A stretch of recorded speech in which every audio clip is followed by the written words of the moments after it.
Cuando estaba por publicarse una edición especial de centenario de El origen de las especies, de Darwin, se invitó a W. R. Thompson, entonces director del Instituto de Control Biológico de la Comunidad Británica de Naciones en Ottawa, Canadá, a escribirle la introducción. En esta, él dijo: como sabemos, hay gran divergencia de opinión entre los biólogos, no solo en cuanto a las causas de la evolución, sino hasta en cuanto al proceso mismo. Esta divergencia existe debido a que la prueba es insatisfactoria y no permite llegar a ninguna conclusión segura.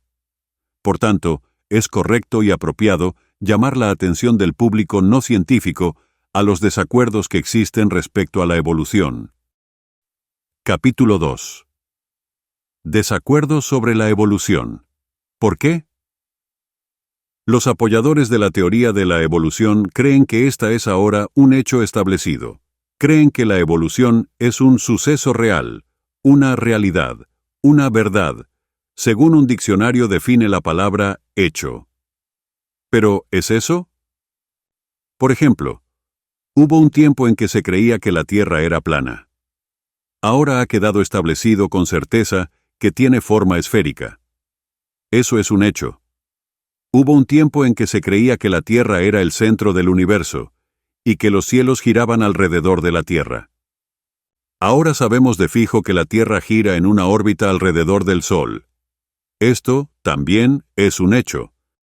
Muchas cosas que en un tiempo eran solo teorías debatidas han sido establecidas por la prueba como hecho sólido, realidad, verdad. ¿Quedaría uno sobre el mismo terreno sólido al investigar la prueba que se presenta para la evolución?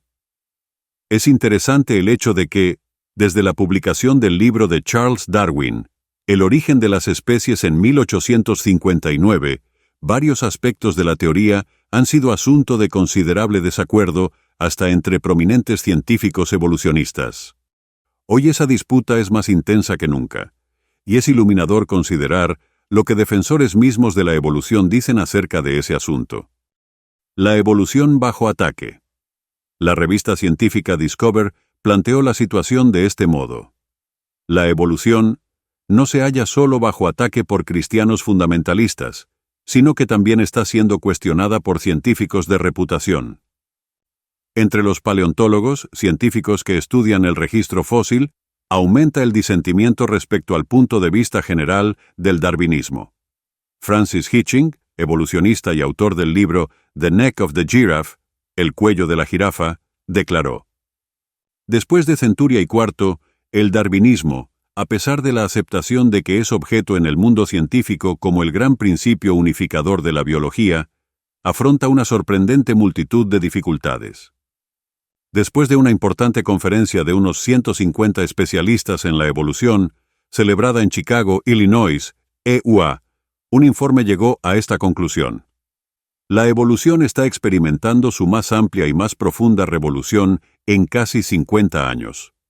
Ahora hay gran controversia entre los biólogos respecto a cómo, exactamente, tuvo lugar la evolución.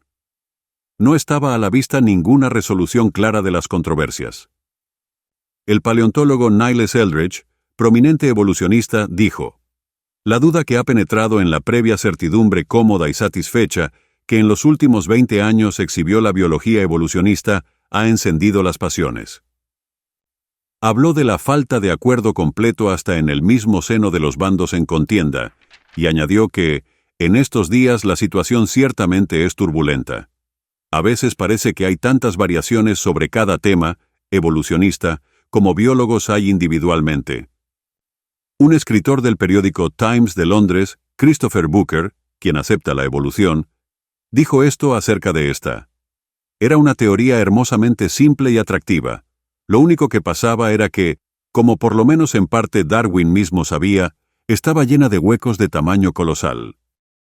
En cuanto a el origen de las especies de Darwin, comentó: tenemos aquí la suprema ironía de que un libro que se ha hecho famoso por explicar el origen de las especies no hace en realidad nada de eso. Booker también declaró: un siglo después de la muerte de Darwin, todavía no tenemos ni la más ligera idea demostrable, o siquiera plausible, de cómo en realidad tuvo lugar la evolución. Y en los últimos años, Esto ha llevado a una serie extraordinaria de batallas en cuanto a toda la cuestión. Entre los evolucionistas mismos existe un estado de casi guerra abierta, en la que toda clase de secta evolucionista insta a que se efectúe alguna nueva modificación. Llegó a esta conclusión. En cuanto a cómo o por qué realmente sucedió, no tenemos la más leve idea y probablemente jamás la tendremos. El evolucionista Hitching concordó con esa declaración, al decir, estallaron contiendas acerca de la teoría de la evolución. En lugares encumbrados se establecieron posturas firmes en pro y en contra, y los insultos volaron como bombas de mortero desde ambos lados. Dijo que es una disputa académica de proporciones trascendentales. Potencialmente, uno de esos periodos de la ciencia en que muy de súbito, una idea que ha sido sostenida por mucho tiempo, es derribada por el peso de la prueba contraria, y otra, una nueva, toma el lugar de ella.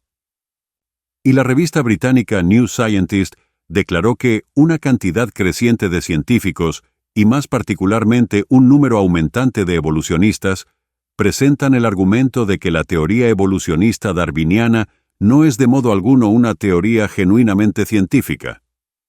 Muchos de los críticos tienen las más elevadas credenciales intelectuales. Problemas en cuanto a los orígenes. Respecto a la cuestión del origen de la vida, el astrónomo Robert Jastrow dijo, para mortificación suya, los científicos no tienen respuesta clara, porque los químicos nunca han logrado reproducir los experimentos de la naturaleza sobre la creación de la vida desde materia inanimada. Los científicos no saben cómo sucedió eso. Añadió, los científicos no tienen prueba de que la vida no fuera el resultado de un acto de creación. Pero la dificultad no se acaba en el punto del origen de la vida. Considere órganos corporales como el ojo, el oído, el cerebro. Todos son tremendamente complejos, mucho más que las más intrincadas invenciones del hombre. Un problema para la evolución ha sido el hecho de que todas las partes de tales órganos tienen que trabajar juntas para que haya vista, oído y pensamiento. Tales órganos habrían sido inútiles hasta que todas las partes individuales estuvieran completas. De modo que surge la pregunta: ¿es posible que el elemento no guiado del azar, del cual se piensa que es una fuerza impulsora de la evolución, pudiera haber juntado todas estas partes al tiempo apropiado para producir mecanismos tan elaborados? Darwin reconoció que esto era un problema. Por ejemplo, escribió, suponer que el ojo pudiera haberse formado por evolución, confieso tranquilamente que parece totalmente absurdo. Desde entonces ha pasado más de un siglo. ¿Ha sido resuelto ese problema? No. Al contrario, desde el tiempo de Darwin, lo que se ha aprendido acerca del ojo muestra que es hasta más complejo de lo que él entendía que era. Así pues, Jastrow dijo, el ojo parece haber sido diseñado. Ningún diseñador de telescopios pudiera haber efectuado mejor labor. Ciencia de computadoras frustrada al tratar de emular la visión humana. Bajo ese titular, el periódico The New York Times informó, peritos que procuran realizar uno de los más audaces sueños del hombre, crear máquinas que piensen, han tropezado al dar lo que parecía ser un paso inicial de índole elemental. No han podido dominar el proceso visual.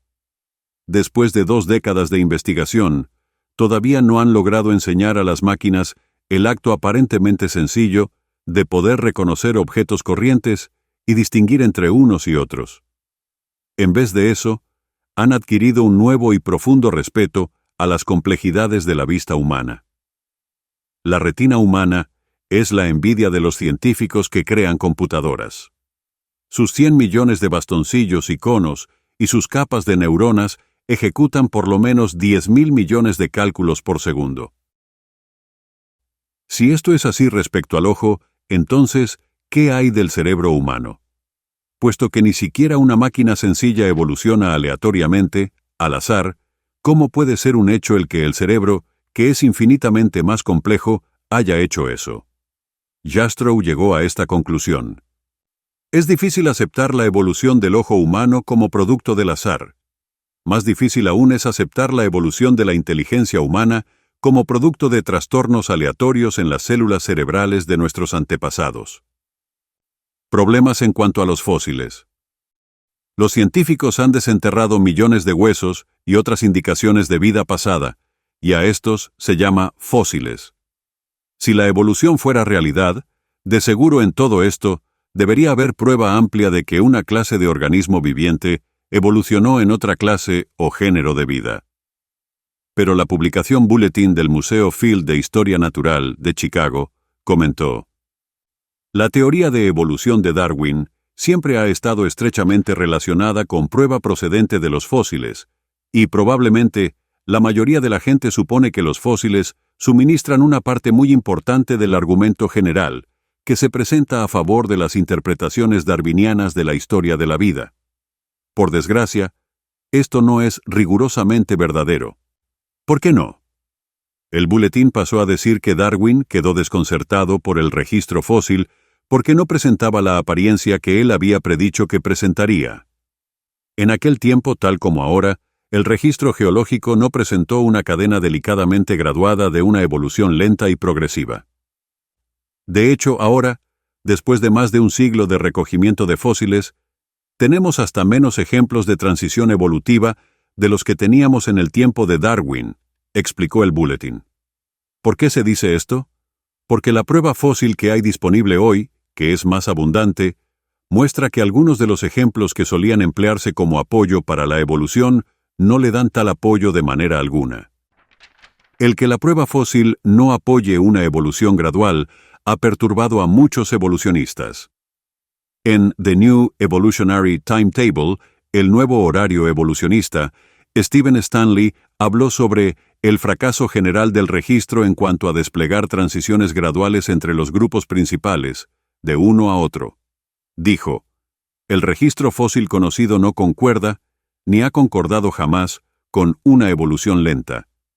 Niles Eldredge también confesó: el patrón que se nos dijo que halláramos durante los últimos 120 años no existe. Las teorías más recientes. Todo esto ha conducido a muchos científicos a adoptar y defender nuevas teorías para la evolución.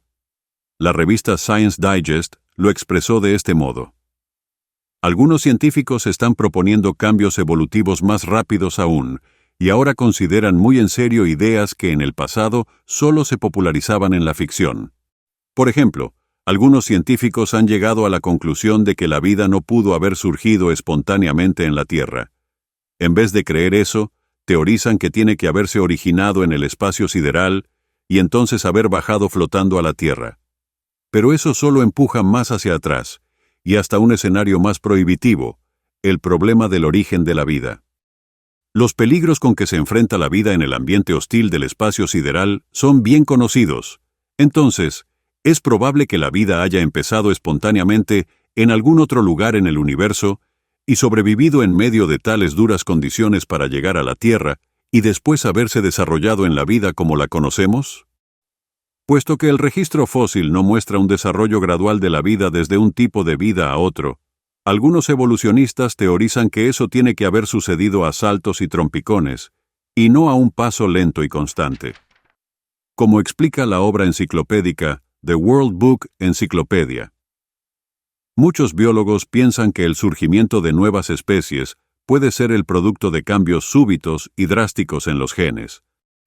Algunos adherentes de esta teoría han llamado al procedimiento equilibrio puntuado. Es decir, las especies mantienen su equilibrio, permanecen más o menos como son, pero de vez en cuando hay una puntuación, un salto grande para evolucionar en otra clase de organismo. Esto es precisamente lo opuesto de la teoría que ha sido aceptada por casi todos los evolucionistas por muchas décadas. La laguna o vacío entre las dos teorías fue ilustrada por un titular en el periódico The New York Times: atacada la teoría de evolución rápida.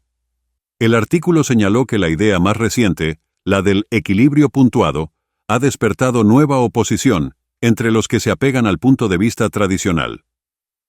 Prescindiendo de cuál de estas teorías sostenga a alguien, es razonable que debería haber por lo menos alguna prueba que muestre que un tipo o género de vida se convierte en otro tipo. Pero las lagunas que existen entre los diferentes tipos de vida que se hallan en el registro fósil, así como las lagunas que hay entre los diferentes tipos de organismos vivientes que hay en la Tierra hoy, todavía persisten.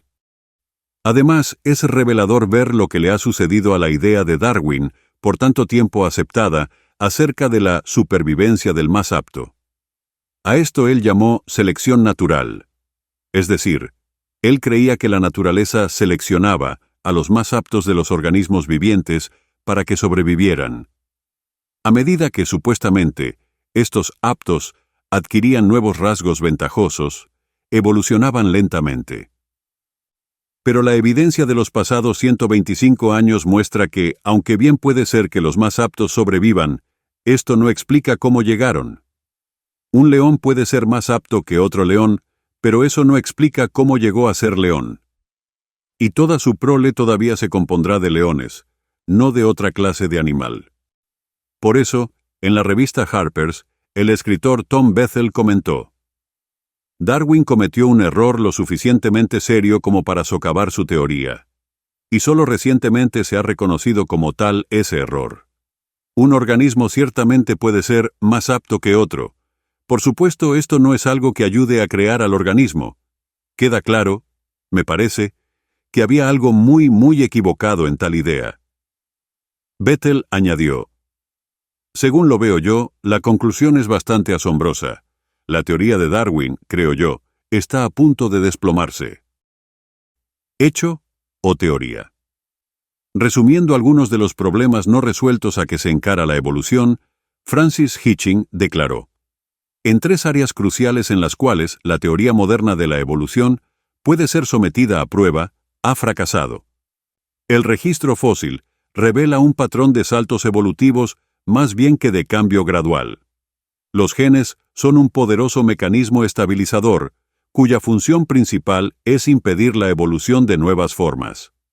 Las mutaciones aleatorias graduales en el nivel molecular no pueden explicar la complejidad organizada y creciente de la vida. Entonces Hitching concluyó con esta expresión: para decirlo del modo menos vigoroso, una teoría evolucionista tan asaltada por las dudas, hasta entre los que la enseñan, puede ser cuestionada.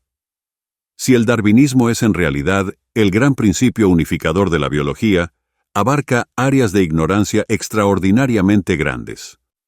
No llega a explicar algunas de las cuestiones más fundamentales de todas. ¿Cómo adquirieron vida unas sustancias químicas inanimadas? ¿Qué reglas de gramática hay tras el código genético? ¿Cómo dan forma los genes a los organismos vivientes? En realidad, Hitching declaró que consideraba la teoría moderna de la evolución tan inadecuada que merece ser tratada como asunto de fe. Sin embargo, muchos defensores de la evolución piensan que sí tienen suficiente razón para insistir en que la evolución es un hecho. Explican que solo están debatiendo en cuanto a detalles. Pero si a cualquier otra teoría le quedaran dificultades tan enormes por explicar y contradicciones tan grandes entre los que abogan por ella, ¿sería pronunciada con tanta presteza un hecho? El simplemente repetir que algo es un hecho no convierte a tal cosa en una realidad.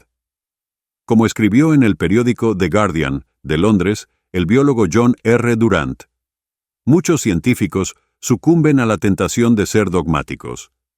Vez tras vez se ha presentado la cuestión del origen de las especies como si finalmente se hubiera resuelto. Nada pudiera estar más lejos de la verdad. Pero la tendencia a ser dogmáticos persiste y no rinde ningún servicio a la causa de la ciencia. Por otra parte, ¿qué hay de la creación como explicación de cómo se presentó la vida aquí? ¿Ofrece para la prueba existente una estructura o armazón de más solidez que las afirmaciones que suelen darse como apoyo para la evolución? Y, como el mejor conocido relato de la creación, ¿arroja Génesis alguna luz creíble sobre cómo la Tierra y los organismos vivientes llegaron a existir?